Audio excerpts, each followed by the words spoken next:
7,000 কোটির নতুন 5 উন্নয়ন প্রকল্পের অনুমোদন একনেকে। দিল্লির বিমানবন্দরের ঘটনায় দুই দেশের সম্পর্কে প্রভাব পড়বে না, ডাক্তার জাহেদ। নিউ জার্সিতে নাটকীয় সংঘাত, আইএস এজেন্টকে ভ্যানের ধাক্কা, পাল্টা গুলিবর্ষণ। স্বাগত জানাচ্ছি আশা হোম কেয়ার প্রাইম নিউজ আয়োজনে। আপনাদের সাথে আছি আমি প্রীতিলতা গুপ্তা। এতক্ষণ শিরোনাম দেখছিলেন, এবারে বিস্তারিত। ছোটবেলায় আমাকে রেখে মা যখন কাজে যেতেন তখন তার দুশ্চিন্তার শেষ ছিল না, আর এখন আমার সেই অবস্থা। চিন্তা নেই, আপনার পাশে আছে আশা লেক্সা। যুক্তরাষ্ট্র ও ইরানের মধ্যে শান্তি চুক্তির ঘোষণা মধ্যপ্রাচ্যে স্বস্তির বাতাস বইয়ে দিলেও ইসরায়েলে উল্টো ছবি। চুক্তির খবর ছড়িয়ে পড়তে তেল আবিব জুড়ে ফেটে পড়েছে তীব্র ক্ষোভ আর হতাশা। ইসরায়েল সরাসরি জানিয়ে দিয়েছে এই চুক্তি তারা মানে না। বিস্তারিত ডেস্ক রিপোর্টে। গত রোববার গভীর রাতে মধ্যস্থতাকারী দেশ পাকিস্তানের প্রধানমন্ত্রী শাহবাজ শরীফ ঘোষণা করেন, যুক্তরাষ্ট্র ও ইরানের মধ্যে একটি শান্তি চুক্তি সই হয়েছে। এই চুক্তিতে লেবানন সহ সব যুদ্ধক্ষেত্রে অবিলম্বে সামরিক অভিযান বন্ধের সিদ্ধান্ত অন্তর্ভুক্ত রয়েছে বলে জানান তিনি। তবে এই শর্ত সরাসরি প্রত্যাখ্যান করেছে ইসরায়েল। চুক্তির ঘোষণার কয়েক ঘন্টার মধ্যেই ইসরায়েলি বাহিনী দক্ষিণ লেবানন জুড়ে ধারাবাহিক হামলা চালিয়েছে। ইসরায়েলের জাতীয় নিরাপত্তা মন্ত্রী ইতামার বেন গভির বলেছেন, ট্রাম্পের এই চুক্তি ইসরায়েলের উপর কোনো বাধ্যবাধকতা তৈরি করে না। তার ভাষায়, ইসরায়েল যুক্তরাষ্ট্রের কোনো অধীন রাষ্ট্র নয়, এটি একটি স্বাধীন ও সার্বভৌম রাষ্ট্র। কট্টরপন্থী অর্থমন্ত্রী বেজালেল স্মোট্রিচ বলেন, ইরানের সঙ্গে এই চুক্তি ইসরায়েল ও পুরো মুক্ত বিশ্বের জন্য ক্ষতিকর। ইসরায়েলকে এখন একাই ইরানের বিরুদ্ধে অভিযান চালিয়ে যেতে হবে বলেও হুঁশিয়ারি দেন তিনি। নেতানিয়াহুর ঘনিষ্ঠ বলে পরিচিত ইসরায়েলি সাংবাদিক ইনন মাগাল ট্রাম্পকে পরাজিত এবং ভাইস প্রেসিডেন্ট জেরি ভান্সকে ঘৃণ্য বলে আখ্যা দিয়েছেন। মার্কিন বিশেষ দূত স্টিভ উইক্ট ও জ্যারেড কুশনারকে ইঙ্গিত করে ব্যবহার করেছেন ইহুদি বিদ্বেষী গালি। বিরোধী দলগুলো এই সুযোগে নেতানিয়াহুর নেতৃত্বের তীব্র সমালোচনায় নেমেছে। মধ্য বামপন্থী দলের নেতা ইয়ার গোলান নেতানিয়াহুকে দুর্বল, অসুস্থ ও জনবিচ্ছিন্ন বলে বর্ণনা করেছেন। সাবেক প্রধানমন্ত্রী নাফতালি বেনেটও বলেন, এ সরকার ইসরায়েলকে একটি সহিংস যুদ্ধের দিকে ঠেলে দিয়েছে। চুক্তিটি আগামী শুক্রবার সুইজারল্যান্ডে আনুষ্ঠানিকভাবে স্বাক্ষরিত হওয়ার কথা রয়েছে। তবে ইসরায়েলের এই বিদ্রোহী অবস্থান মধ্যপ্রাচ্যে সংকট আরও গভীর করবে কিনা, সেটা এখন সবচেয়ে বড় প্রশ্ন। ATV USA international desk. পাখির মতো মুক্ত আকাশে ডানা মেলে ভেসে বেড়ানো যাদের নিত্যদিনের অভ্যাস, মেঘের রাজ্য থেকে নির্ভয়ে মাটিতে ঝাঁপিয়ে পড়া যাদের কাছে কেবলই রোমাঞ্চ, আজ সেই আকাশের বুকে থমকে গেল এক ঝাঁক স্বপ্নবাজের জীবন। যুক্তরাষ্ট্রের মিজৌরিতে একটি বিমান দুর্ঘটনায় প্রাণ হারিয়েছেন 11 জন দক্ষ স্কাইডাইভার ও তাদের পাইলট। কিন্তু প্রশ্ন উঠছে, আকাশে উড়ে বেড়ানোর অবিশ্বাস্য দক্ষতা এবং পিঠে প্যারাশুট থাকা সত্ত্বেও কেন নিজেদের বাঁচাতে পারলেন না তারা? রাশেদ বাপ্পির রিপোর্ট। যাদের পিঠে বাঁধা ছিল মেঘের রাজ্যে ওড়ার ডানা, বাতাসের গতিপথকে বুড়ো আঙুল দেখিয়ে যারা আকাশে এঁকে দিতেন সাহসের আলপনা, আজ প্রকৃতির এক নিষ্ঠুর নিয়তির কাছে অসহায় আত্মসমর্পণ করতে হলো তাদের। কানসাস সিটির বাটলার মেমোরিয়াল এয়ারপোর্ট থেকে উড্ডয়নের কিছুক্ষণের মধ্যেই বিধ্বস্ত হয় স্কাইডাইভারদের বহনকারী একটি ব্যক্তিগত বিমান। মুহূর্তের মধ্যে আগুন ধরে যায় পুরো বিমানে। যে আকাশে তারা নিজেদের ঘর বানিয়েছিলেন, সেই আকাশই আজ ডেকে নিল এক চরম ট্র্যাজেডি। ফুটবল মাঠের গ্যালারির মতো নিচে দাঁড়িয়ে অধীর আগ্রহে অপেক্ষা করছিলেন পরিবারের সদস্যরা, কখন প্রিয় মানুষগুলো পাখির মতো ডানা মেলে নেমে আসবেন চেনা মাটিতে। কিন্তু সেই সুযোগ আর মেলেনি। প্রত্যক্ষদর্শীরা জানান, বিমানটি মাটি থেকে এতটাই কম উচ্চতায় ছিল যে দক্ষ স্কাইডাইভারদের সেই চিরচেনা ডানা অর্থাৎ তাদের প্যারাসুট খোলার ন্যূনতম সময়টুকুও প্রকৃতি তাদের দেয়নি। খারাপভাবে বিমানটি যখন মাটিতে আছড়ে পড়ে, তখন বাতাসে ভেসে থাকার সব বিদ্যাই অকার্যকর হয়ে যায় সেকেন্ডের ভগ্নাংশে। আকাশের বুক থেকে কেড়ে নেয়া এই 12টি প্রাণের অকাল বিদায়ের কারণ খুঁজতে এখন মাঠে নেমেছে ন্যাশনাল ট্রান্সপোর্টেশন সেফটি বোর্ড। প্রাথমিক ধারণা, কোনো যান্ত্রিক ত্রুটি বা ইঞ্জিনের বিকলতা কেড়ে নিয়েছে পাইলটদের নিয়ন্ত্রণ। ছোট এই বিমানবন্দরে কোনো এয়ার ট্রাফিক কন্ট্রোল টাওয়ার না থাকায় শেষ মুহূর্তে বিমানে কি ঘটেছিল তা জানা আরও কঠিন হয়ে পড়েছে। বিমান পরিচালনাকারী সংস্থা স্কাইডাইভ কানসাস সিটি জানিয়েছে, এই ক্ষতি পুরো আকাশপ্রেমী কমিউনিটির বুকে এক গভীর ক্ষত। যে মুক্ত আকাশকে ভালোবেসে তারা বারবার ছুটে যেতেন, সেই আকাশের বুকেই চিরদিনের জন্য হারিয়ে গেলেন এই স্বপ্নবাজরা। Rashed Bappi, ATV USA, New York, যুক্তরাষ্ট্র। যুক্তরাষ্ট্রের নিউ জার্সিতে এক নাটকীয় অভিযানে এক সন্দেহভাজনকে ধরতে গিয়ে গুরুতর দুর্ঘটনার শিকার হয়েছেন মার্কিন ইমিগ্রেশন অ্যান্ড কাস্টমস এনফোর্সমেন্ট বা আইএস-এর এক কর্মকর্তা। পালিয়ে যাওয়ার সময় সন্দেহভাজনের ভ্যান গাড়ির ধাক্কায় আহত হন ওই এজেন্ট। আত্মরক্ষার্থে এজেন্ট গাড়িটি লক্ষ্য করে পাল্টা গুলি ছুড়লে পুরো এলাকায় চরম উত্তেজনা ছড়িয়ে পড়ে। বর্তমানে ওই রাস্তা অবরুদ্ধ করে সন্দেহভাজন চালক ও ভ্যানটির সন্ধানে চিরুনি অভিযান চালাচ্ছে পুলিশ। বিস্তারিত ডেস্ক রিপোর্টে। সময় তখন সোমবার সকাল 9:30। ফিলাডেলফিয়া থেকে প্রায় 60 মাইল পূর্বে নিউ জার্সির স্ট্যাফোর্ড টাউনশিপের ম্যানাহাউকিন এলাকায় একটি ওয়ান্টেড আসামিকে ধরার জন্য ওঁত পেতেছিলেন আইস কর্মকর্তারা। কিন্তু অভিযানের শেষ মুহূর্তে আইন প্রয়োগকারী সংস্থাকে বুড়ো আঙুল দেখিয়ে একটি ভ্যান গাড়ি নিয়ে পালিয়ে যাওয়ার চেষ্টা করে সন্দেহভাজন ব্যক্তি। কর্তব্যরত এক এজেন্ট গাড়িটির সামনে বাধা হয়ে দাঁড়ালে তাকে সরাসরি ধাক্কা দিয়ে দ্রুত গতিতে বেরিয়ে যায় ভ্যানটি। ধাক্কা খেয়ে মাটিতে পড়ে যাওয়ার পরও দমে যাননি ওই আইস এজেন্ট। চালককে থামাতে নিজের পিস্তল থেকে ভ্যানটি লক্ষ্য করে মুহুর্মুহু গুলি ছোড়েন তিনি। গুলির আঘাতে ভ্যানটির পেছনের কাচ সম্পূর্ণ ভেঙে গেছে। ঘটনার পরপরই রুট 72 মহাসড়কের দুই দিকের চলাচল সম্পূর্ণ বন্ধ করে দেয় প্রশাসন। পুরো এলাকা হলুদ ক্রাইম সিন টেপে মুড়ে ফেলে প্রায় 2 ডজন ভারী অস্ত্রধারী ট্যাকটিক্যাল এজেন্ট ও স্থানীয় পুলিশ আশপাশের জঙ্গল এবং রাস্তায় তল্লাশি শুরু করে। তবে ঠিক কী কারণে ওই ব্যক্তিকে তাড়া করা হচ্ছিল তা এখনও গোপন রেখেছে আইস। আহত আইস এজেন্টকে দ্রুত হাসপাতালে নেওয়া হয়েছে এবং চিকিৎসকরা জানিয়েছেন তিনি আশঙ্কামুক্ত। তবে এই ঘটনা যুক্তরাষ্ট্রে এক নতুন রাজনৈতিক ও প্রশাসনিক বিতর্কের জন্ম দিয়েছে। সরকারি তথ্য মতে গত 1 বছরে আইস এজেন্টদের উপর গাড়ি নিয়ে হামলার ঘটনা অবিশ্বাস্যভাবে 3200% বেশি বেড়েছে। ফেডারেল কর্মকর্তাদের দাবি, স্যাংচুয়ারি সিটির রাজনীতিকদের উগ্র মন্তব্যের কারণেই অভিবাসন কর্মকর্তাদের উপর এই ধরনের হামলার প্রবণতা আশঙ্কাজনক হারে বাড়ছে। বিশ্বমঞ্চে যখন বিশ্বকাপের নিরাপত্তা নিয়ে আলোচনা চলছে, ঠিক তখনই দেশের ভেতরে মার্কিন এজেন্টের উপর এই হামলার ঘটনা প্রশাসনকে নতুন করে ভাবিয়ে তুলেছে। Rashed Bappi, ATV USA, New York, যুক্তরাষ্ট্র। দীর্ঘ অর্ধশতক পর বাস্কেটবলের বিশ্বমঞ্চে নিউ ইয়র্ক নিক্সের ঐতিহাসিক রাজত্ব। পুরো নিউ ইয়র্ক শহর যখন অবিস্মরণীয় সাফল্যে ভাসছে, ঠিক তখনই ঘরের দলের জয় উদযাপনের চরম কার্পণ্য দেখালো ঐতিহ্যবাহী সংবাদপত্র দ্য নিউ ইয়র্ক টাইমস। ঘরের মাঠের এমন এক ঐতিহাসিক অর্জনকে অনলাইন হোম পেজের শীর্ষে জায়গা না দিয়ে নিচে ফেলে রাখার এখন তীব্র সমালোচনায় মুখে পড়েছে বিশ্বখ্যাত এই সংবাদ মাধ্যম। নেটিজেনদের তোপ নিউ ইয়র্ক টাইমস আর নিউ ইয়র্কের পত্রিকা নেই। রাশেদ বাপ্পি রিপোর্ট। 1973 সালের পর, অর্থাৎ দীর্ঘ 53 বছর পর NBA চ্যাম্পিয়নশিপের ট্রফি পুনরুদ্ধার করেছে নিউ ইয়র্ক নিক্স। স্যান অ্যান্টোনিও স্পার্সকে হারিয়ে নিক্সের এই রূপকথার জয়ের পর পুরো বিগ অ্যাপেল যখন উৎসবে মাতোয়ারা, তখন যেন ঘুমিয়েছিল শহরেরই সবচেয়ে বড় মুখপাত্র দ্য নিউ ইয়র্ক টাইমস। রবিবার সকালে তাদের অনলাইন সংস্করণে চোখ রেখে স্তব্ধ হয়ে যান পাঠকেরা। যে খবরটি পুরো নিউ ইয়র্কের প্রধান শিরোনাম হওয়ার কথা ছিল, তা হেলাফেলা করে রাখা হয় হোম পেজের একদম নিচের দিকে, আর প্রধান খবরের জায়গা দখল করে থাকে আন্তর্জাতিক সংবাদ।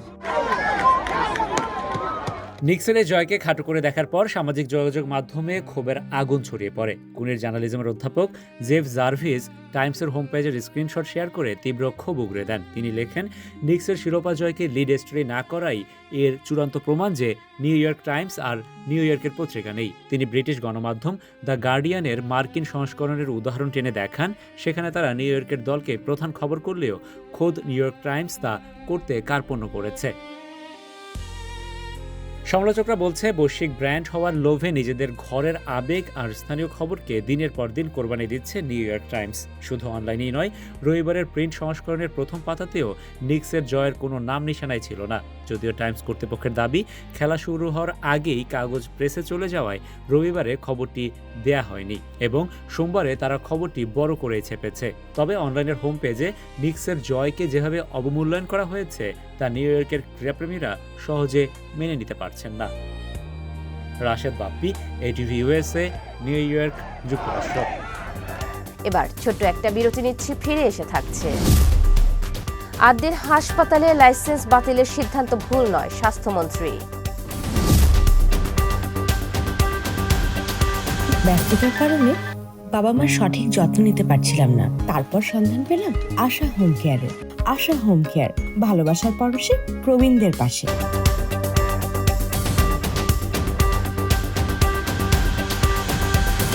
স্বাগত আবারও আশা হোম কেয়ার প্রাইম নিউজ আয়োজনে।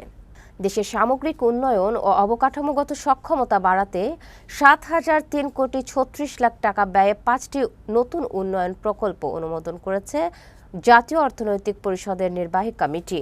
মঙ্গলবার বাংলাদেশ সচিবালয়ে অনুষ্ঠিত একনেক সভায় এই অনুমোদন দেওয়া হয়। সভায় সভাপতিত্ব করেন প্রধানমন্ত্রী ও একনেক চেয়ারপারসন তারেক রহমান। অনুমোদিত ব্যয়ের মধ্যে সরকারি তহবিল থেকে ৪,৫৩৬,১০,০০,০০০ টাকা এবং প্রকল্প ঋণ হিসেবে ২,৪৬৭,২৬,০০,০০০ টাকা ব্যয় করা হবে। এবারের সভায় ৩টি সম্পূর্ণ নতুন প্রকল্পের পাশাপাশি 2টি সংশোধিত প্রকল্প অনুমোদন পেয়েছে। অনুমোদিত প্রকল্পগুলোর মধ্যে প্রধানমন্ত্রীর কার্যালয়ের অধীন supporting infrastructure project for Chinese economic and industrial zone প্রকল্পটি বিশেষভাবে গুরুত্বপূর্ণ। এছাড়া পানি সম্পদ মন্ত্রণালয়ের অধীনে ফেনী জেলার বন্যা নিয়ন্ত্রণ ও সেচ প্রকল্পের পুনর্বাসন, করতোয়া নদী সিস্টেম উন্নয়ন এবং কুষ্টিয়ার পদ্মা নদীর তীরবর্তী এলাকা ভাঙন থেকে রক্ষার জন্য সংশোধিত প্রকল্প অনুমোদন দেওয়া হয়েছে। একই সঙ্গে শিক্ষা মন্ত্রণালয়ের অধীনে দেশের ১০০টি উপজেলার টেকনিক্যাল স্কুল ও কলেজ স্থাপনের একটি সংশোধিত প্রকল্প সভায় পাশ হয়েছে। প্রধান 5টি প্রকল্পের বাইরেও সভায় ৫০ কোটি টাকার কম ব্যয় সম্বলিত আরও 4টি উন্নয়ন প্রকল্প সম্পর্কে একনেকে আনুষ্ঠানিকভাবে অবহিত করা হয়েছে। ভারতের নয়াদিল্লিতে বিমানবন্দরে প্রবেশে বাধা দেওয়ার যে ঘটনা ঘটেছে তাতে দুই দেশের সম্পর্কে কোনো প্রভাব পড়বে না বলে মনে করছেন প্রধানমন্ত্রীর তথ্য ও সম্প্রচার উপদেষ্টা জায়েদুর রহমান। মঙ্গলবার সচিবালয়ে এক ব্রিফিংয়ে এ মন্তব্য করেন তিনি। জায়েদুর রহমান বলেন, ভারতের ব্যক্তি হিসেবে নয় বরং রাষ্ট্রের প্রতিনিধি হিসেবে গিয়েছিলেন। তিনি বলেন, কোনোভাবেই চাই না কোনো দেশের সঙ্গে খারাপ পরিস্থিতি তৈরি হোক, তবে এই ঘটনায় দুই দেশের সম্পর্কে কোনো প্রভাব পড়বে না। পরবর্তীতে ভারতের পক্ষ থেকে আহ্বান থাকলে আবারও দেশটিতে যেতে চান বলে জানান জায়েদুর রহমান। পুলিশের সাবেক আইজিপি বেনজির আহমেদকে নিয়ে তিনি বলেন, দুবাই পুলিশের হাতে গ্রেপ্তার সাবেক আইজিপি বেনজির আহমেদের প্রত্যাবর্তন প্রক্রিয়া চলমান। প্রধানমন্ত্রীর উপদেষ্টা আরও বলেন, 10টি জেলা হাসপাতালে আইসিইউ ইউনিট উদ্বোধন করা হয়েছে, যাতে শিশুদের জন্য ভেন্টিলেশনের ব্যবস্থা রাখা হয়েছে। বিশ্বব্যাংকের অর্থায়নে এ প্রকল্প বাস্তবায়ন করা হয়েছে। শিশুর মৃত্যু ঘটনায় রাজধানীর আদ্দিন হাসপাতালের লাইসেন্স বাতিলের সিদ্ধান্ত কোনোভাবেই ভুল নয় বলে মন্তব্য করেছেন স্বাস্থ্যমন্ত্রী সরদার মোহাম্মদ সাখাওয়াত হোসেন। মঙ্গলবার রাজধানীর হলি ফ্যামিলি হাসপাতালে এক অনুষ্ঠানে তিনি এ মন্তব্য করেন। স্বাস্থ্যমন্ত্রী বলেন, আদ্দিন হাসপাতালে লাইসেন্স বাতিলের সিদ্ধান্ত কোনোভাবেই ভুল নয়। সরকারের নির্দেশনা ও আইনকে বৃদ্ধাঙ্গুলি দেখিয়ে কেউ পার পাবে না। মন্ত্রী বলেন, আদ্দিন হাসপাতালে বদ্ধ ঘরে অক্সিজেনের অভাবে মারা গেছে 6 নবজাতক। ডাক্তার, নার্স এবং হাসপাতাল কর্তৃপক্ষের অবহেলার কারণে নবজাতকের মৃত্যু হয়েছে। এর দায় হাসপাতাল কর্তৃপক্ষকে নিতেই হবে। হাসপাতালে নবজাতক ও শিশুদের জন্য নিরাপদ চিকিৎসার পরিবেশ এখনও নিশ্চিত হয়নি জানিয়ে স্বাস্থ্যমন্ত্রী বলেন, স্বাস্থ্য খাতে দীর্ঘদিন ধরে যে অনিয়ম ও জবাবদিহির সংকট চলছে তা দূর করতে চেষ্টা করছে সরকার। লন্ডনে জুলাই অভ্যুত্থানের নেতা ও এনসিপির সংসদ সদস্য হাসনাত আবদুল্লাহর অনুষ্ঠান ঘিরে উত্তেজনা বিক্ষোভের ঘটনা ঘটেছে। সোমবার পূর্ব লন্ডনের হোয়াইট চ্যাপেল ও এলএম পার্ক এলাকায় পৃথক দুটি স্থানে বিক্ষোভের এসব ঘটনা ঘটে। সামাজিক যোগাযোগ মাধ্যমে ছড়িয়ে পড়া ভিডিও ফুটেজে দেখা যায়, হাসনাত আবদুল্লাহ ও তার সঙ্গীরা পার্ক এলাকায় হাঁটার সময় কয়েকজন ব্যক্তি তাদের অনুসরণ করে বিভিন্ন মন্তব্য করতে থাকেন। সেখানে তার সঙ্গে থাকা ব্যক্তিদের লক্ষ্য করে ডিম ছুঁড়ে মারা হয়। এতে এনসিপি কেন্দ্রীয় এক নেতার গায়ে ডিম লাগে। এরপর তার সঙ্গে বিক্ষোভকারীদের তীব্র বাকবিতণ্ডা এবং এক পর্যায়ে হাতাহাতির ঘটনা ঘটে। পরে উপস্থিত লোকজন পরিস্থিতি শান্ত করেন। পরিস্থিতি নিয়ন্ত্রণে আনতে শতাধিক পুলিশ সদস্য মোতায়েন করা হয়। হাসনাত আবদুল্লাহ আসার খবরে বিকেল থেকেই ভেন্যুর বাইরে যুক্তরাজ্য আওয়ামী লীগ ও সহযোগী সংগঠনের নেতাকর্মীরা জড়ো হয়ে বিক্ষোভ দেখাতে থাকেন। অন্যদিকে এনসিপি সমর্থকরাও অনুষ্ঠান স্থলের সামনে অবস্থান নেন। এক পর্যায়ে দুই পক্ষের মধ্যে তীব্র উত্তেজনা তৈরি হয় এবং এনসিপি কর্মীদের লক্ষ্য করে ডিম নিক্ষেপের ঘটনা ঘটে। স্থানীয় সময় সন্ধ্যা 6টায় অনুষ্ঠানটি শুরু হওয়ার কথা থাকলেও উত্তপ্ত পরিস্থিতির কারণে হাসনাত আবদুল্লাহ অনুষ্ঠান স্থলে পৌঁছান রাত 9টায়। আবারও একটা বিরতি নিচ্ছি, ফিরে এসে থাকছে। বিকেএসপি ঘুরে দেখলেন জাইমা, ফুটবল ম্যাচে করলেন গোল।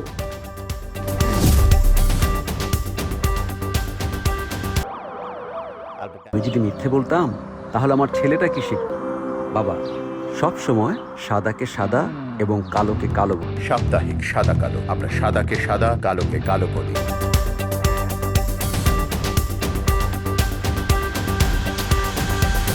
ফিরে এলাম আশা হোম কেয়ার প্রাইম নিউজে। এবার খেলার খবর। সাভারে বাংলাদেশ ক্রীড়া প্রশিক্ষণ প্রতিষ্ঠান বিকেএসপি পরিদর্শন করতে এসে প্রধানমন্ত্রীর কন্যা ব্যারিস্টার জাইমা রহমান নারী ফুটবলারদের সঙ্গে খেলায় অংশ নেন। জাইমা রহমানের ফুটবল খেলায় ভিডিওটি সামাজিক যোগাযোগ মাধ্যমে ছড়িয়ে পড়ে। ভাইরাল সেই ভিডিওতে দেখা যায় গোলবারের সামনে ডি বক্সের কাছাকাছি অবস্থানে থাকা এক নারী ফুটবলারের কাছ থেকে বল পান তিনি। এরপর চমৎকার দক্ষতায় বল নিয়ন্ত্রণ করে আবারও পাস আদান প্রদানের মাধ্যমে সামনে এগিয়ে যান। এক পর্যায়ে গোলরক্ষককে ফাঁকি দিয়ে বাঁ পায়ের জোরালো শটে বল জালে জড়ান তিনি। জাইমা রহমানের বাঁ পায়ে এমন দুর্দান্ত গোল দেখে রীতিমতো মুগ্ধ হয়েছেন নেটিজেনরা। সামাজিক যোগাযোগ মাধ্যমে অনেকেই তার খেলোয়াড় সুলভ মনোভাব ও ফুটবল দক্ষতার প্রশংসা করেছেন। ভিডিওটি ইতোমধ্যে ব্যাপকভাবে ছড়িয়ে পড়েছে এবং প্রশংসায় ভাসছেন তিনি। সময়নিষ্ঠার জন্য বিশ্ব ফুটবলের নিয়ন্ত্রক সংস্থা ফিফার সুনাম বিশ্বজোড়া। মাঠের খেলা থেকে শুরু করে সম্প্রচার সবকিছু চলে নিখুঁত সেকেন্ডের মাপে। তবে চলমান বিশ্বকাপে দেখা যাচ্ছে উল্টো ছবি। পাড়ার ফুটবল ম্যাচের মতো বিশ্বমঞ্চেও ম্যাচ শুরু হচ্ছে দেরিতে। প্রথম 8টি ম্যাচেই দেখা গেছে এই সময়ের গরমিল। কিন্তু বিশ্বসেরা তারকাদের এই মঞ্চে ঘড়ির কাঁটা কেন থেকে যাচ্ছে? বিস্তারিত ডেস্ক রিপোর্টে। দামি টিকিট কেটে গ্যালারিতে বসা দর্শক কিংবা টিভির সামনে অধীর আগ্রহে অপেক্ষমান কোটি ফুটবল প্রেমী, সবার চোখ যখন ঘড়ির কাঁটায় তখনই ঘটছে ছন্দপতন। বিশ্বকাপের মতো মেগা ইভেন্টের প্রথম 8টি ম্যাচের একটিও শুরু করা যায়নি একদম কাটায় কাটায়। উদ্বোধনী ম্যাচেই মেক্সিকো আর দক্ষিণ আফ্রিকার ফুটবলাররা মাঠে বল গড়াতে দেরি করে ফেলেন পুরো 6 মিনিট। কাতার সুইজারল্যান্ড ম্যাচটিও বিলম্ব হয় 5 মিনিট। এমনকি অস্ট্রেলিয়া ও তুরস্কের মধ্যকার ম্যাচটিতেও ঘড়ির কাঁটা পেরিয়েছে 40 সেকেন্ড। টেলিভিশন সত্ত্ব কেনা চ্যানেলগুলোর বিজ্ঞাপনের স্লট থেকে শুরু করে পুরো বিশ্ব যখন সময়সূচির হিসেবে ব্যস্ত, তখন এই দেরির বড় দায় খেলোয়াড়দেরই। হাইতি বনাম স্কটল্যান্ড ম্যাচের ঠিক 8:45 মিনিট আগে ফুটবলারদের মাঠে থাকার কথা, অথচ টানেলের ভেতরে তখনও গা ছাড়া ভাব। সম্প্রচারকারী চ্যানেলের ক্যামেরায় ধরা পড়ে ফিফার এক কর্মকর্তা রীতিমতো হাত নেড়ে তাড়া দিচ্ছেন ফুটবলারদের। শেষ পর্যন্ত সেই ম্যাচও মাঠে গড়ায় নির্ধারিত সময়ের 90 সেকেন্ড পর। তবে কেবল ফুটবলারদের অলসতা নয়, এই বিলম্বর পেছনে রয়েছে ফিফার এক নতুন আবেগী সিদ্ধান্ত। এবার আর শুধু শুরুর একাদশের 11 জন নন, জাতীয় সঙ্গীতের সময় মাঠের মাঝবৃত্তে হাজির হতে হচ্ছে পুরো স্কোয়াডকে। 2 পাশে উন্মোচন করা হচ্ছে 2 দেশের বিশাল আকৃতির পতাকা। ফিফার লক্ষ্য খেলোয়াড়দের মধ্যে ঐক্য আর দেশের প্রতি গর্ব ছড়িয়ে দেয়া। তবে মাঠের ভেতরের এই বিশাল আনুষ্ঠানিকতা সামলাতেই হিমশিম খাচ্ছেন আয়োজকেরা। ফুটবল বোদ্ধাদের প্রশ্ন, আইডিয়া দারুণ হলেও এর পেছনে ঠিক কতটা সময় ব্যয় হবে সেই অঙ্কটা কি মেলাতে পেরেছিল FIFA? Rashed Bappi, ATV USA, New York, যুক্তরাষ্ট্র। বিশ্বকাপ ফুটবল মাঠে গড়ানোর পর থেকেই মাঠের ভেতরের চেয়ে মাঠের বাইরে নানা বিতর্ক যেন বেশি ডালপালা মেলছে, যার সর্বশেষ উদাহরণ ফিফা মনোনীত সোমালি রেফারি ওমর আরতান। বিপজ্জনক মানুষের সাথে যোগাযোগের অভিযোগে বিশ্বকাপের ভেন্যু যুক্তরাষ্ট্রে ঢুকতে দেওয়া হয়নি তাকে। তবে এই রেফারিকে যুক্তরাষ্ট্রে ফিরিয়ে দেওয়ার পরপরই ইউরোপের ফুটবলে বড় অফার পাওয়ায় এখন জন্ম দিয়েছে এক নতুন বিতর্কের। বিস্তারিত রাশেদ বাপ্পির রিপোর্টে। বিশ্বকাপের ম্যাচ পরিচালনার স্বপ্ন নিয়ে মিয়ামি আন্তর্জাতিক বিমানবন্দরে পা রাখতেই জোর ধাক্কা খান সোমালিয়ার রেফারি ওমর আরতান। হোয়াইট হাউসের বিশ্বকাপ টাস্ক ফোর্সের নির্বাহী পরিচালক অ্যান্ড্রু জিউলিয়ানি সাব জানিয়েছেন, যুক্তরাষ্ট্রে আসার ঠিক আগ মুহূর্তে এই রেফারি খুবই বিপজ্জনক কিছু মানুষের সাথে যোগাযোগ করছিলেন। গোপন গোয়েন্দা তথ্যের ভিত্তিতে তার বিরুদ্ধে আনা হয়েছে সন্ত্রাসী সংগঠনের সাথে সম্পৃক্ততার অভিযোগ। ফলে বিশ্বকাপের জন্য ফিফার 3 বছরের কঠোর পরীক্ষা শেষে নির্বাচিত 52 জন রেফারির একজন হওয়া সত্ত্বেও তাকে ফেরত পাঠানো হয় বিমানবন্দর থেকেই। তবে বিতর্ক তুঙ্গে উঠেছে ঠিক এরপরেই। যুক্তরাষ্ট্র যাকে নিরাপত্তা ঝুঁকি বলে দেশ থেকে তাড়িয়ে দিল, তাকে লুফে নিয়েছে ইউরোপীয় ফুটবলের অভিভাবক সংস্থা উয়েফা। ওয়াশিংটন থেকে বিতাড়িত হওয়ার মাত্র কয়েকদিনের মাথায় ওয়েফা তাকে দায়িত্ব দিয়েছে ফ্রান্সের পিএসজি এবং অ্যাস্টন ভিলার মধ্যকার মর্যাদাপূর্ণ ইউরোপীয় সুপার কাপ ফাইনাল পরিচালনার। আর তাতেই প্রশ্ন উঠেছে, মার্কিন প্রশাসনের আনা গুরুতর অভিযোগের গভীরতা আসলে কতটুকু, নাকি বৈশ্বিক ভূ রাজনীতির বলি হলেন এই সোমালি রেফারি? আমেরিকার এই অতি সতর্ক অভিবাসন নীতি কেবল রেফারিকেই নয়, খোদ ফুটবলার ও সমর্থকদেরও কাঠগড়ায় দাঁড় করাচ্ছে। জানা গেছে, ইরাক সহ বেশ কয়েকটি দেশের ফুটবলারদের বিমানবন্দরে ঘণ্টার পর ঘণ্টা জেরা করা হয়েছে। অন্যদিকে রাজনৈতিক ও সামরিক উত্তেজনার কারণে ইরান ফুটবল দলের অফিসিয়ালদের তো ভিসাই দেয়নি হোয়াইট হাউস। ম্যাচ ডের মাত্র একদিন আগে কঠোর শর্তে দেশটিতে ঢোকার অনুমতি পাচ্ছেন ইরানি ফুটবলাররা। প্রশাসনের এমন কঠোর অবস্থান নিয়ে ফুটবল বিশ্বে ক্ষোভ বাড়ছে। একদিকে হাইতি ও ইরানের সাধারণ সমর্থকদের জন্য ভিসা পুরোপুরি বন্ধ, অন্যদিকে স্টেডিয়ামে নামানো হয়েছে কঠোর ইমিগ্রেশন এজেন্সি আইস। ফুটবল প্রেমীদের অভিযোগ, নিরাপত্তার দোহাই দিয়ে খেলার সুন্দর পরিবেশকে নষ্ট করা হচ্ছে। তবে ওয়েফার দেয়া নতুন এই বড় অফার মার্কিন প্রশাসনের বিপজ্জনক যোগাযোগের তত্ত্বকে এক বড়সড় চ্যালেঞ্জের মুখেই ফেলে দিল। Rashed Bappi, ATV USA, New York, যুক্তরাষ্ট্র। শেষ করার আগে থাকছে বিনোদনের খবর। দুই বাংলা জনপ্রিয় অভিনেতা মোশাররফ করিমকে ঘিরে কলকাতায় একটি অপ্রীতিকর ঘটনার অভিযোগ এখন সামাজিক যোগাযোগ মাধ্যমে তুমুল আলোচনার বিষয়। তবে পুরো ঘটনাটিকে ভিত্তিহীন বলে উড়িয়ে দিয়েছেন অভিনেত্রীর স্ত্রী রোবেনা রেজা জুই। বিস্তারিত ডেস্ক রিপোর্টে। মঙ্গলবার প্রবাসী সাংবাদিক জাওয়াদ নির্ঝর তার ব্যক্তিগত ফেসবুকে দাবি করেন, কলকাতার নিউ মার্কেট এলাকার কস্তুরী হোটেলের সামনে স্ত্রী জুঁইকে নিয়ে হাঁটার সময় কয়েকজন ব্যক্তি মোশাররফ করিমকে উদ্দেশ্য করে কটূক্তি করেন। পোস্টে আরও দাবি করা হয়, এক পর্যায়ে পরিস্থিতি উত্তপ্ত হয়ে হাতাহাতির মতো অবস্থা তৈরি হয়। পরে উপস্থিত কয়েকজন এগিয়ে এসে পরিস্থিতি নিয়ন্ত্রণে আনেন এবং অভিনেতাকে নিরাপদে সরিয়ে নেন। তবে এই দাবি সরাসরি নাকচ করে দিয়েছেন মোশাররফ করিমের স্ত্রী ও অভিনেত্রী রোবেনা রেজা জুই। তার ভাষা, সামাজিক মাধ্যমে প্রচারিত হামলার খবরটি সত্য নয় এবং তাদের সঙ্গে এমন কোনো ঘটনাই ঘটেনি। বিষয়টি নিয়ে অভিনয় শিল্পী সংঘের সাধারণ সম্পাদক রাশেদ মামুন অপু জানান, এখনো মোশাররফ করিমের সঙ্গে সরাসরি যোগাযোগ না হওয়ায় ঘটনা সম্পর্কে নিশ্চিত হওয়া সম্ভব হয়নি। জানা গেছে, কোনো শুটিং বা পেশাগত কাজে নয়, ব্যক্তিগত অবকাশ যাপনের উদ্দেশ্যে বর্তমানে কলকাতায় রয়েছেন মোশাররফ করিম ও জুই। কয়েকদিনের মধ্যেই তাদের ঢাকায় ফেরার কথা রয়েছে। ATV USA news desk. বিশ্ব সঙ্গীতের মেগাস্টার টেইলর সুইফট ও এনএফএল তারকা ট্রাভিস কেলসির বিয়ে নিয়ে ভক্তদের আগ্রহ এমনিতেই তুঙ্গে। এবার সেই আগ্রহে নতুন ঘি ঢাললেন নিউ ইয়র্ক সিটির মেয়র মামদানি। এক সংবাদ সম্মেলনে তাঁর করা একটি মন্তব্য এখন সামাজিক মাধ্যমে ঝড় তুলছে। বিস্তারিত ডেস্ক রিপোর্টে। 2026 বিশ্বকাপ উপলক্ষে নিরাপত্তা ব্যবস্থা নিয়ে এক সংবাদ সম্মেলনে নিউ ইয়র্কের গ্রীষ্মকালীন ব্যস্ততার কথা বলতে গিয়ে মেয়র জোহরান মামদানি হঠাৎই বলে বসেন, এই সময়েই হচ্ছে টেইলর সুইফটের বিয়ে। মেয়রের এই মন্তব্য মুহূর্তেই সামাজিক মাধ্যমে আলোচনার ঝড় তোলে, কারণ এখন পর্যন্ত টেইলর কিংবা ট্রাভিস কেউই বিয়ের তারিখ নিয়ে আনুষ্ঠানিক কোনো ঘোষণা দেননি। পরে সাংবাদিকরা জানতে চান, মেয়র কি বিয়েতে আমন্ত্রিত? হাসতে হাসতে মামদানি জানান, আমন্ত্রণ পাননি, যাচ্ছেনও না, তবে এই তারকা জুটির জন্য রইল তার শুভকামনা। যুক্তরাষ্ট্রের কয়েকটি গণমাধ্যমের দাবি, আগামী 3 জুলাইয়ের সপ্তাহান্তে নিউ ইয়র্কের বিখ্যাত ম্যাডিসন স্কয়ার গার্ডেনে বিয়ের আসর বসতে পারে। আমন্ত্রিতদের গোপনীয়তা চুক্তিতে স্বাক্ষর করতে হয়েছে বলেও খবর রয়েছে। অতিথি তালিকায় থাকতে পারেন Selena Gomez, Ed Sheeran, Gigi Hadid, Karlie Kloss, Suki Waterhouse হাউস সহ হলিউড ও সঙ্গীত জগতের এক ঝাঁক পরিচিত মুখ। 2023 সালে প্রেম প্রকাশ্যে আসার পর 2025 সালের আগস্টে বিয়ের প্রস্তাব দেন ট্রাভিস কেলসি। তখন থেকেই বিশ্বের অন্যতম আলোচিত এই তারকা জুটির বিয়ে নিয়ে ভক্তদের অপেক্ষার পারদ চড়ছে ক্রমশ। ATV USA news desk. Asha home care prime news শেষ করার আগে শিরোনামগুলো আরও একবার। 7,000 কোটির নতুন 5 উন্নয়ন প্রকল্পের অনুমোদন একনেকে।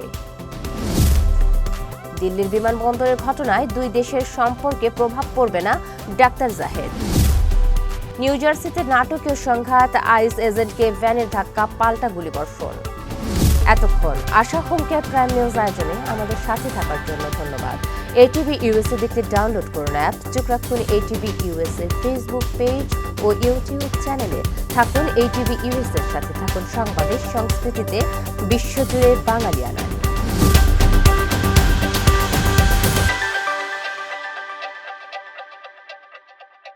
ATV USA বিশ্বজুড়ে বাঙালিয়ানা।